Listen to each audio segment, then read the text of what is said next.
Hello and welcome to Small Publishing in a Big Universe. I am your host, Lisa Jacob. This month we have Live from Loscon 50. From our sponsors this month, from Graveside Press, Bite and Anthology. From Graveside Press, Tiny Terrors this month, A Mortuary for Songs by Elizabeth Gilt. This is Brian Buhl for Small Publishing in a Big Universe, live from Loscon 50. And I have with me J Bahr. Welcome to the podcast. Is this your first Loscon, or how many of you attended? This is my first Loscon as a writer, but back in the 90s, I attended a couple of them as a fan. Once I was a fan, I never realized I would ever be here as an author.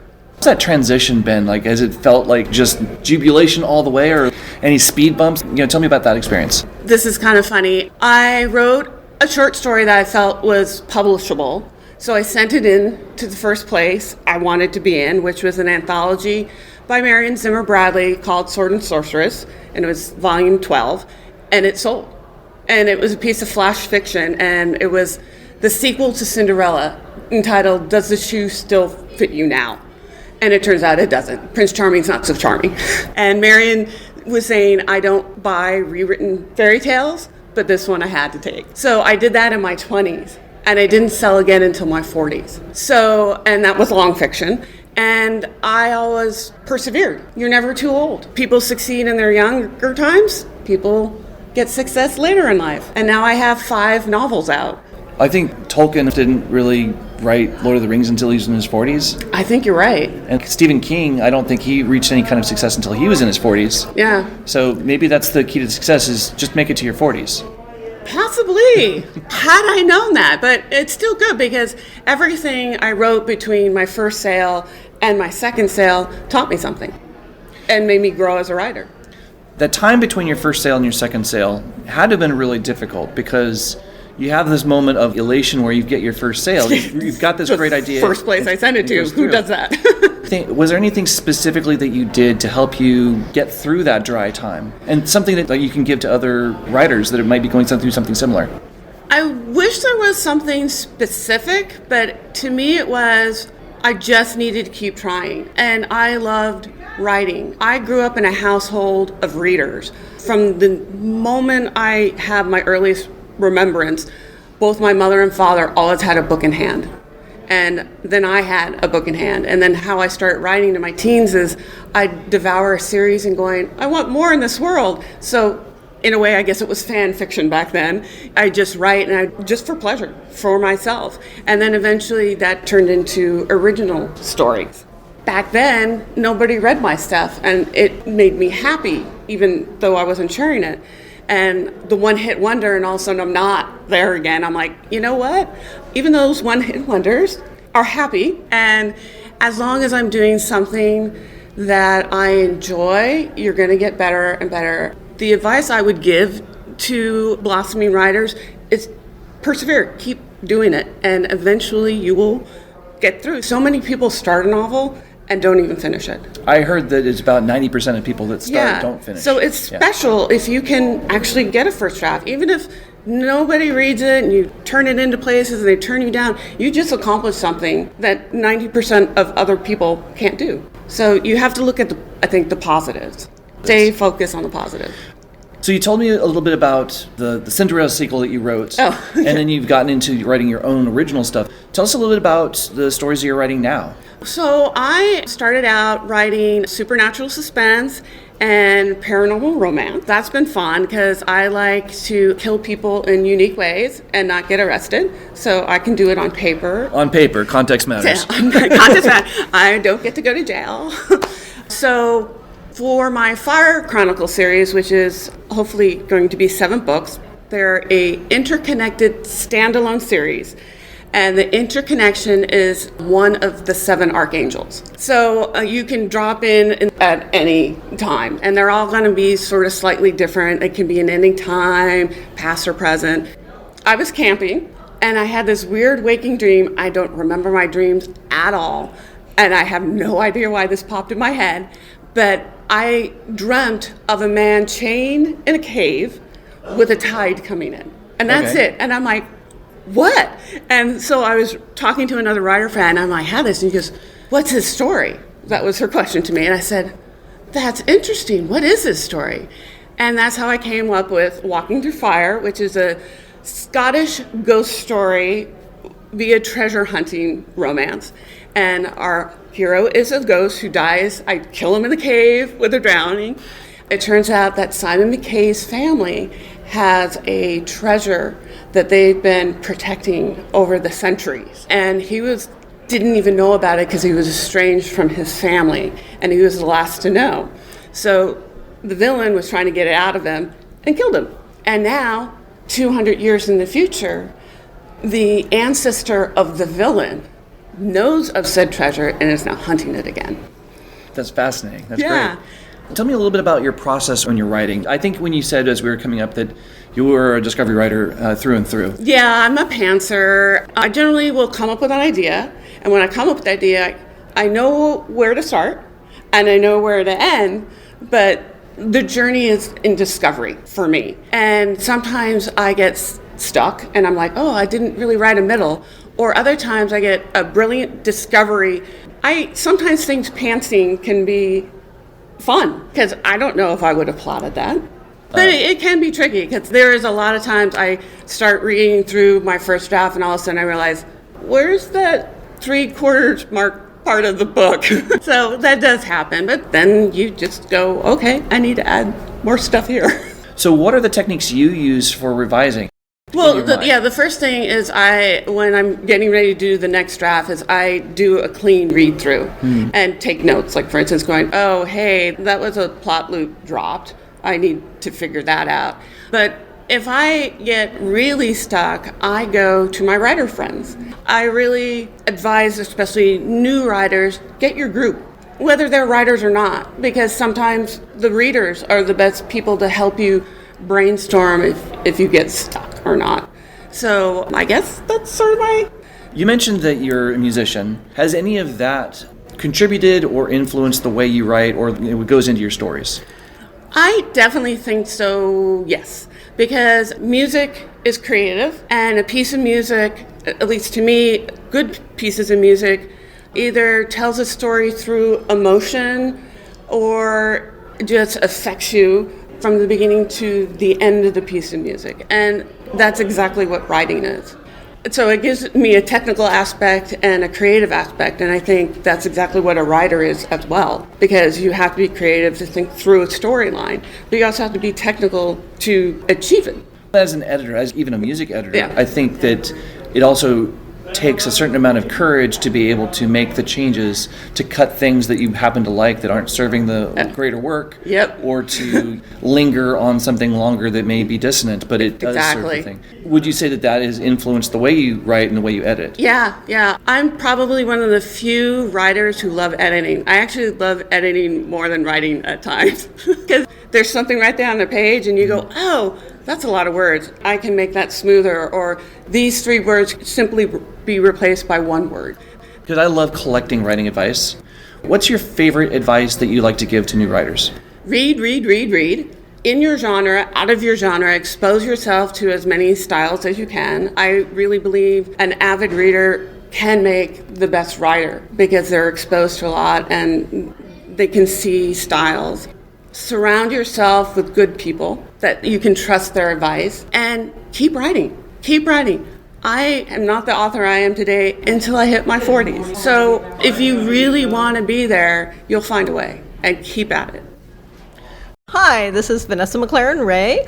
I'm here at Loscon 50, and I'm sitting here talking with Casey Cordell.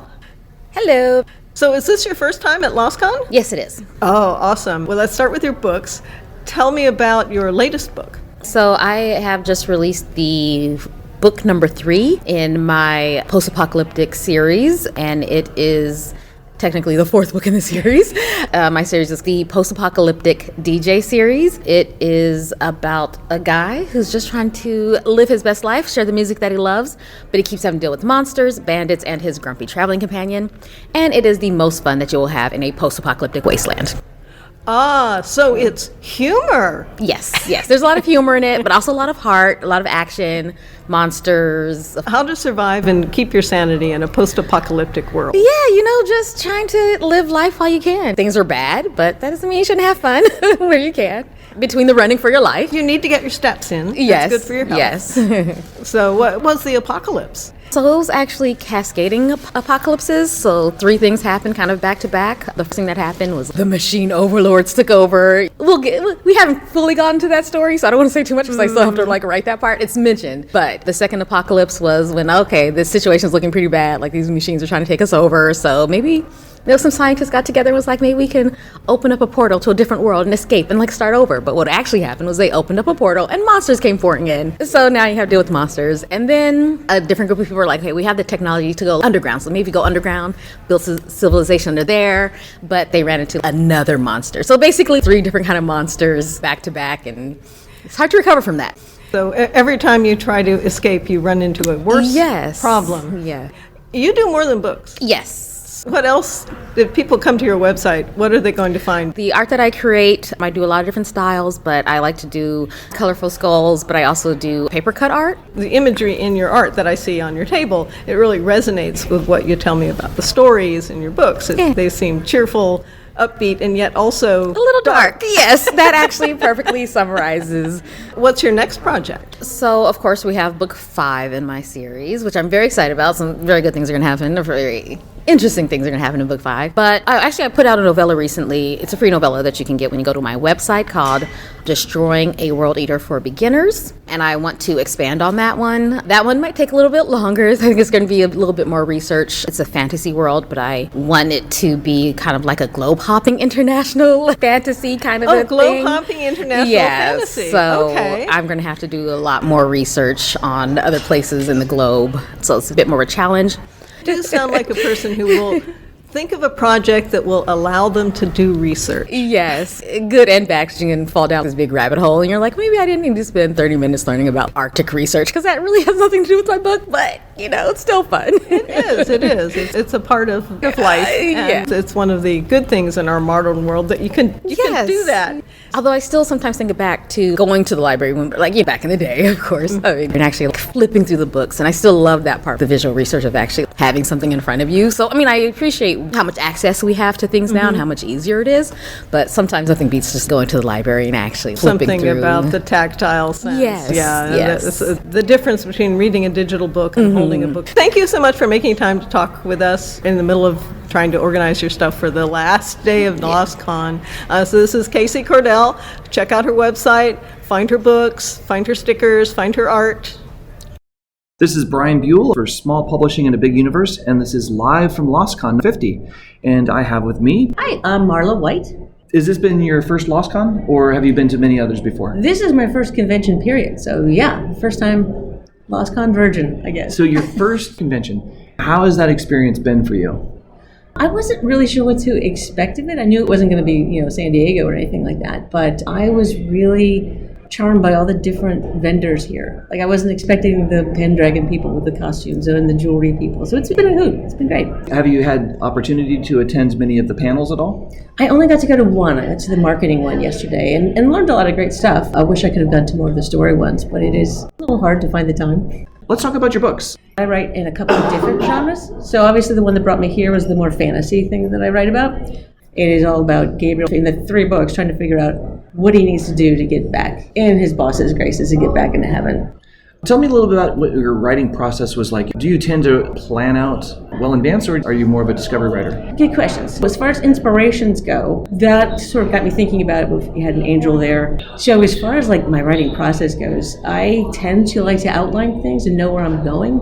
And then halfway through, things will go awry, and then it's sort of a discovery thing. But I like to know where it's going to end. I'm always fascinated by pantsers, because my other half of my brain writes mysteries. With these books, it got to be more of a discovery. I kind of knew what I wanted Gabriel to be doing in the first book. But as the books go on, more of the other archangels make appearances. So Michael comes in, he's a pain in the ass. Lucifer, of course, has to make an appearance. Who you think is a pain in the ass, but he's maybe a little bit blamed for things that aren't particularly his fault. So I guess it's a plotzer. So a series that you're writing and you have a strong plotting tendency, did you plot out the whole series in advance, or has this been something that you have worked out as you've gone along? I got to the end of Angel by the Tower and went, well, now what do we do? Because a major character goes missing and poor Gabriel's left there alone. And I was like, well, now we got to finish that. We can't just leave him hanging. So then the second one and third ones kind of came all in one big long, let's do this, knowing this is second and this is third and this is how it's going to end. So it's a little bit of all of those. Mystery books I write also are series. And a lot of it is you just kind of fall in love with characters and then you can't say goodbye. What does your drafting process look like? I definitely keep the idea of the structure of a screenplay in mind when I'm trying to do the outline of a book. I want to have something that happen at midpoint that changes the direction of the story of the characters, whatever they're doing. I want to have the inciting incident needs to be something early on big so that the reader knows what's going to happen. There's a saying, classic 3-act structure. I do it. That basically that's the way I think of these things. But there was a writer that I believe his name was Brian Wright, but I could be getting that wrong. He did a thing at Sundance, the lab, and said that the writer's responsibility for a screenplay, and I feel like it's the same for a book, is to let the audience know when they get to go home. Meaning that you know pretty quickly, like Jaws is his example, you know pretty quickly, okay, Shark is going to meet Sheriff, one is going to walk away. Now I can just relax and enjoy the rest of this thing and not watch it kind of unspool in front of me. So I try and do that. In the books, make it super clear in the beginning, this is the inciting incident. Now you just have to watch and see how they figure this out. Important, sort of all hope is lost moment at the 3/4 mark is a big one for me as well, that you need to get readers. I think there's an implication in what you're saying, basically about spoilers, that the person consuming the story can actually relax and enjoy it more when they know what's coming. When they know what the ultimate showdown is going to be. I don't want them to know how it's going to end. I teach at UCLA Extension, I teach story analysis, and one of the things we talk about is that just because you know how a script is going to end, it doesn't make it a bad script. Titanic, you knew the boat was going to sink, right? It was the journey getting there that made that a fun thing. So at the end of Angel books, or any rom-com, or any superhero movie, you always know the end, really. Except for Avengers, thanks guys. But other than that, you know that they're not going to die. So it's in my books, I don't feel like, even in the mysteries, I don't feel like it's a great mystery of how they're going to end. But I like to put lots of twists and turns along the way, unpredictable moments in it that you're like, oh. Is another way to put it then, you're setting up promises, and then there's an expectation for those promises to be met. So you should know what promises you're making, or at least you should make an effort to make those promises early so that... Yeah, you can make those promises, and then you can break those promises, and you can make other promises. I mean, the audience doesn't have to be right, or reader, they can think they know where it's going to go. And then you prove them wrong and take it a different direction. That's fun too, as long as they're not wandering around going, what the hell is this about? I don't get it. That's the thing that will make a poor reading thing, I think. What is your favorite advice that you might give to an upcoming writer? Okay, well, there's a short version for the edited version. I can tell the longer one if it gets better, but write every day.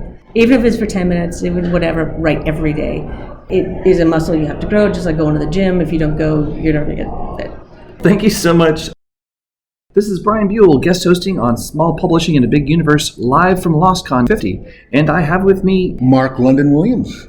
So Mark, as I understand it, you have a book that's out very, very recently. Actually, this weekend, it's sort of emerging in its various, literary formats. It's a digital book this weekend and will be a tangible, actual book this next few days, but after Loscon ends. So it's coming out in somewhat edited and polished up form, being reissued by Great Side Press. And in it, the titular character, Max, is an escapee from a boys' home where he's sort of on the spectrum, and his parents felt they couldn't deal with him for various reasons, we discover. And he kind of sees this general ambient collapse coming. And he sees how grown-ups, so-called, are mismanaging the world, something that's becoming more acutely obvious as we are recording this very podcast. And he knows that a collapse of some sort, an unravelment is inevitable, and he builds this go-kart on which he escapes the boys' home. And he picks up this young girl, they're about 12, 13, Aurora Bonsall, and Aurora is the one who narrates, because Max doesn't, he's a man of few words. So she kind of narrates their journey after he rescues her during a moment where parts of her family who had been dead moments before are starting to reanimate because it's a zombie apocalypse. And in this case, what reanimates them are nanoparticles, nanobots in everybody's bloodstreams. It was kind of a medical technique that was used for cosmetic enhancement that gets out of hand, and suddenly the nanobots are off on their own replicating and reanimating people who were normally would be dead or dying. And because they do that so fast, their appetites become voracious, so these zombies do not restrict themselves to brains, but kind of anything they can chomp on. Hard to see zombieism as a cosmetic upgrade. Well, it depends how dystopian the world gets, perhaps. That's true. But yes, but I think that's part of what Max sees, is what were any of them thinking in the first place to have done this. Tell me a little bit about your writing process for this. What was maybe a little bit of like inspiration? Are you more of a write by the seat of your pants or more of a plotter? What happens is I'm in the process of a book, I'll have an idea. Usually it's a title or a character that comes to me first. And then I think of a setting, and then I'll make notes as opposed to an outline. And then from the notes, they'll embolden me enough to actually think I know what I'm doing. And so I'll just start a draft. And then, when you get to a sludgy part of a draft where you're not making as much progress, I might stop and make notes, or even use different techniques. Like sometimes just getting away from a keyboard and writing in longhand in a notebook. Like just if I'm going to do dialogue, or this doesn't have to go in the file. I tell myself this scene can go anywhere. And so sometimes I use those techniques while I'm writing to limber myself up. That's in general. Now for Max in particular, I'd been a writer of Kid Lit. Before that, I had a time travel series, Danger Boy, about a young fellow unstuck in time. And these books came out sort of in the aughts, the early 21st century. My titular character, Eli Sands, because of a science lab, this is sort of maybe the influence of reading a lot of comics as I was growing up. There's a lab experiment that goes wrong. His parents are theoretical physicists. He becomes unstuck in time, to use Kurt Vonnegut's great phrase. And then as being unstuck in time, he is looked upon by intelligence agencies as a possible asset. In that near future of I'm writing from the aughts, turn of the century, and I'm looking ahead to 2019, 2020, 2021, which is now in our rearview mirror. There was climate collapse, there was a pandemic, and there was an authoritarian government in the U.S. And I wish I could have been wrong about at least one of those things. Oh my goodness. When you find it yourself that you are a writer that has this prescient ability, I just urge you to use your powers for good. It's a good one.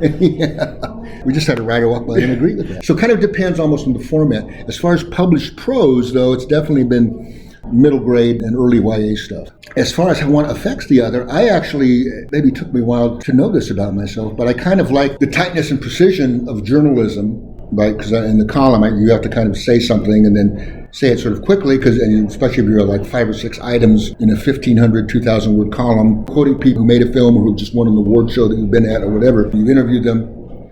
So there's this kind of precision and crispness that journalism demands.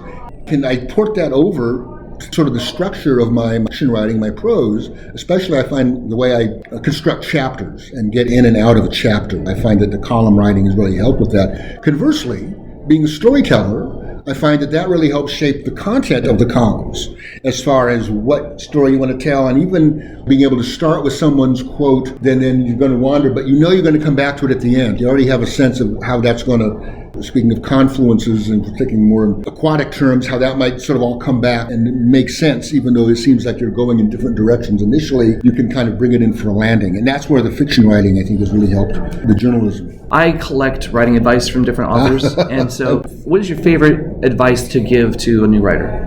Man, I don't know if I have favorite, because it's always a physician heal thyself aspect to any sort of writing advice. It's really to not despair, because there's so little support really for any kind of a creative life in this culture where everything is mercantile, and where the only way it's even judged successfully is if you're making lots of money at all times at this thing that is your passion. And sometimes one can get lucky and do that with one's creative passion. And a lot of times you just have to have a strategy for keeping yourself afloat while you still pursue that passion. What you have to be able to do, because it's a long haul, it's not like being an influencer. It's not like you're going to edit down to 3 minutes of you being an interesting personality and upload it and wait for the likes and the hits and the influencer contracts from product placement people. To be a storyteller, especially in long form formats like novels, you have to have a lot of patience with yourself and with the path ahead of you and around you. Because of just the state of the world being so shaky, it's another reason to try and not despair, even though the world is really lending itself to that at the moment, only because you have to kind of stay functional and present for yourself in any case, but even more so if you want to have the reserves, be a bard, be a chronicler of these times that we're in whatever fashion you are doing it. This has been Small Publishing in a Big Universe, live from Loscon 50. Thanks again to our guests. We plan on publishing another episode soon, part 2 of Live from Loscon 50. If you want to know more about small publishing in a big universe, visit our website at spbu-podcast.com and subscribe to our newsletter. Send us your feedback by using the Contact Us link or like us on Facebook at SPBU Podcast. To find out more about the books and other products featured during this episode, please visit the SPBU Marketplace at spbu-marketplace.com. This podcast was recorded and edited by yours truly, Lisa Jacob. Executive producer is Stephen Radecki. Theme and ad music is provided by Melody Loops. Enhanced transcription services are provided by Lisa Jacob. This month's episode was sponsored by Water Dragon Publishing and Graveside Press. You can listen to our podcast on Apple Podcasts, Spotify, Amazon Music, and most of your favorite podcast services. Thank you very much for listening, and talk to you soon.